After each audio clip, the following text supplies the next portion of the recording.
بخارا پر شهر سے یو علاقہ دا شهر بخارا یو علاقہ دا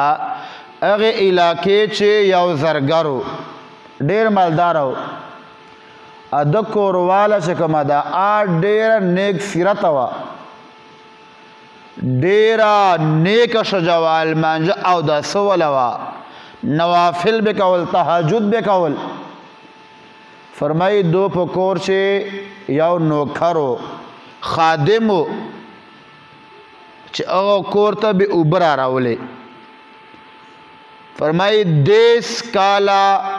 د خادم نوکر اوبر راوړي دیس کالا فرمای یو ورځ شکل اوبر ډکه کړي د خادم او نوکر شیطان غلبه ور باندې وکړه او غلط حرکت وکړه هغه شجت هغه چې کومه مالک وا فرمایي چې کله د مالک دغه شجې د حرکت وکړلای نو دې ته ډېر افسوس ورالای او سترګو چې اوش کې راله په زړه اصله چې آخر پتا باندې ما شور غټ اعتمادو دیس کالو راسته ما خپل کور ته ساتلاوي او تانن دا حرکت وکړای فرمایي هغه نوکر رالی هغه ښځه په زړه ده چې دغه من چې هغه زرګر خاوند کور ته رالی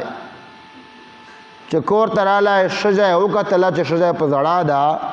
نو پته پچه کوي چې ای ښځې ولې زاړې څه تکلیف ته څه کمی ده نو هغې ښځې خبره ورته وایي دغسې خبره ده د خادم چې دیستو کالو راسي مړه اعتماد ور باندې دې نامونې غلط حرکت یې وکړای نو چې کله دا خبره میړه ته وکړه بیا میړه په زړه اصلای میړه سترګو چې اوش کې رالی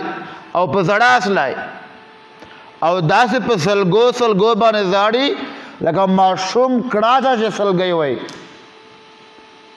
فرمایي کورواله پته پښې وکړه چې خاوند ته ولې زاړې دا څه کیسه ده نو دا خاوند ته وایي چې ای کورواله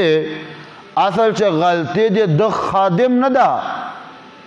دغه نوکر غلطي نه ده غلطي ما ده د په خپل غلطي باندې ځانو وای دا څه خبر ده او ته چې نن ما ته دکان ته یو حسینو جمیله شجر راغله و زنانه راغله و چې زر راوړو آیر باندې جوړول او ما نه دې نامونه غلطي وسله ما غلط حرکتونه ورکړو لہذا دا ما باندې یو قرض و هغه چا مور خور نه و آی چا بچی نه و لہذا دا ما باندې قرض و دا ما چې کومه دا خپل جان سره وکړو دا غلطی نوکر نه دای ما غلطی دا فرمائی په زړاو بیا فرمایو ته کورواله دا چې آی کورواله زنن نبادا تاپ مخشه الله حاضر او ناظر غنو ما په خطو بدا دا ګناه ما نه سوي د خو ما په خطو بدا او د هغه زنانه پسې ورته د معافي په چوغړ خوته چې آی کورواله تبا دا خادم له خدمت نه باسه نوکری نه بیا نه باسه دا د غلطي ما ده فرمای دا لاړه هغه زنانه پسې ورلای